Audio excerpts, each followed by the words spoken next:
souls. Welcome to Stories That Shape Our Lives. Start Strong Mondays.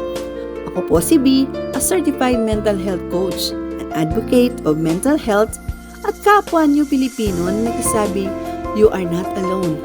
I am here, we are here, and God is with you. Let's begin this Monday with gratitude. Huminga muna tayo. Inhale, exhale. Alam mo, kabayan, minsan hindi natin napapansin na ang dami na pala nating pasan. Pero kahit gaano kabigat ang linggo, there is always something to be grateful for. The fact that you woke up today, Monday, the fact that you're still fighting, resilience nga, di ba? The fact that you're still here, andito ka pa rin lumalaban, that is grace. Every Monday is a blank page, a fresh start, a new chapter. And sometimes, the most powerful stories begin on an ordinary mornings like this. When you choose to rise, when you choose to show up, when you choose to believe that something good can still happen today. Your story, my story, our story is still unfolding. And this Monday is part of your becoming. As a mental health coach, I want to remind you, you don't need to start the week perfectly. You just need to start with honesty. If you're tired, that's okay.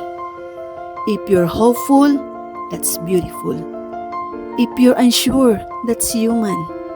Your emotions are not burden.